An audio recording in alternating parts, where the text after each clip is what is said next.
So whenever we have a bat mitzvah kid come forward to give the Devar Torah, we always say something special like this. And tonight's going to be no different. I know you like that, Sherry. So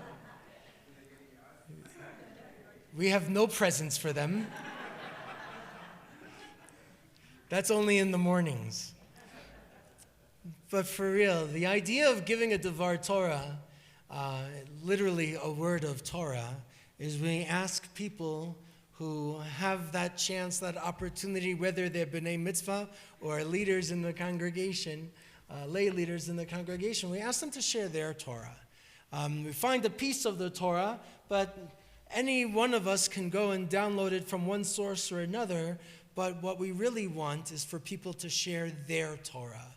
You know, in this moment of the giving of the Torah at Mount Sinai, we see in the Hebrew there's a certain kind of grammatical construction, then there's an inconsistency. Sometimes it looks like it's in the plural, where everybody is receiving the Torah, and sometimes it's in the singular, where everybody receives, the idea is that everybody receives their own Torah. So to share Torah is a great gift and a special honor. So Sherry, would you come and share your Torah with us? The bat mitzvah, you have cross pen for her? Yes, I want today on the fountain pen, right? Thank you. Bear with me, I've never done this before, so. This week's Torah portion is Tetzaveh, in the book of Exodus. In this portion, we learn how the children of Israel are commanded to bring pure olive oil for the Ner Tamid, the eternal light that constantly burns above the sanctuary. We read the instructions for creating and maintaining this light. Rabbi Anna Bonheim writes that the idea that as Jews we are custodians of a personal Ner Tamid. Every Jew must light the Ner Tamid in his or her own heart, our own devotion to God and our community. She tells us that our capacity to have earnest connections with one another is urgent at this moment in time. Our tradition teaches that God's presence can be encountered in such moments of true connection. For me, the light represents not only our connection to God, but the idea that God is within me. Last Shabbat, we learned that in creating the Mishkan, the tabernacle, God will dwell among us. For me, God not only dwells among us, but within all of us. The light is warm and comforting, but also illuminates my path of how I show up in the world. The light of connection to God and those around us reminds me that our relationships are not just one way. The light is an energy of love, warmth, and connection. I believe the Torah chose light to be ever present because just as it begins our story in creation, it is the way we are reminded that God is always with us, never extinguished, just as the Ner Tamid always stays lit. Rabbi Green often reminds us of the importance of our community, and as I sit here on this Shabbat, I've been looking up at the eternal light, and I think how we bring light to our community, and also how this amazing community has brought light to my heart. Okay, this is where I might get choked up. I've been involved with the Women of Har Hashem since I first joined this congregation in 1993. Over the years, our name has changed, but this group of women has not only provided so many opportunities to connect, to share our gifts with the community, but with each other on a deep personal level. We have many programs like our Women's Retreat and our monthly New Moon Rosh Chodesh study group that not only enrich our souls and spread light, but also ones that allow us to connect through games and hikes and other fun activities.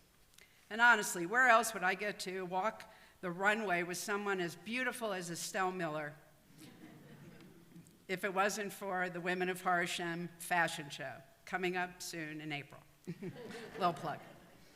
We bring light to Har Hashem through our fundraising activities that allow us to donate thousands of dollars each year for such things as new high holiday prayer books or scholarships so our teens can travel to Israel. But this incredible group of women that I have had the honor to have in my life for so many years has brought light to my heart with support and love in both times of joy and tough times as well. Give me just a second. Sorry.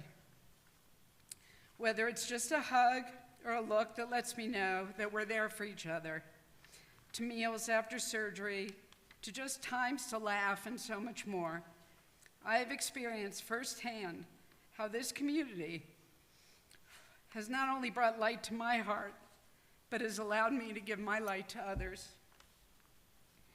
And true love and caring for each other is the light we need, and that human connection that is so important right now. And I can't speak about this incredible group of women without a story about the person who always shared her light with everyone around her. That woman was Barbara Margolis. I remember I had major surgery back in '07, and our women's retreat was coming up. I was recovering at the time. Barbara was encouraging me to go to the retreat. I really wasn't up to it, but if you knew Barbara, she wouldn't take no for an answer. When I told her I didn't think I would make it, she told me I was coming, and that was that. She told me it would be good for me, and I needed to be there. She made sure I had a ride, she made sure I took it easy, and she let me contribute in whatever way I could. She knew that I needed those connections, that I needed that light in my heart and my soul to help my healing. And she was absolutely correct. That retreat was a true healing for me, as all the others I've attended over the years.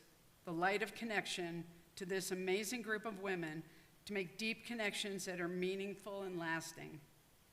So tonight, I hope you are inspired to share your light with each other and find your everlasting light in this community.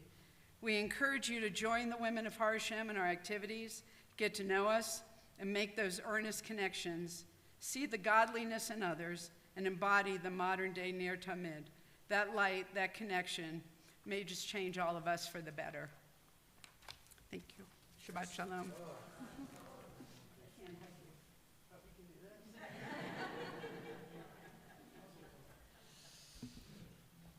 Sherry, that was wonderful.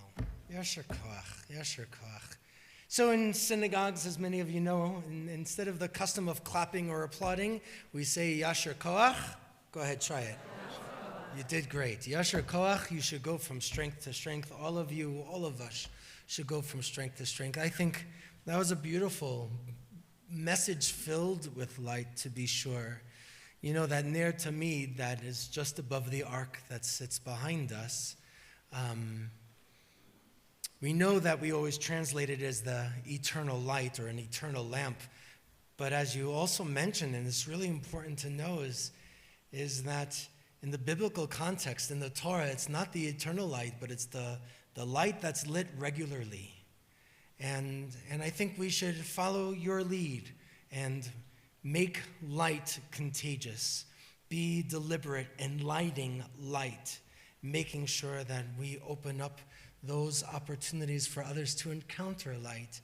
And even sometimes when there's dark times, it doesn't mean the light's there. If you think about it, the rabbis taught, we see light through the darkest part of our eyes. And it opens up to let more light in. That's how we should be when we feel that there's darkness around.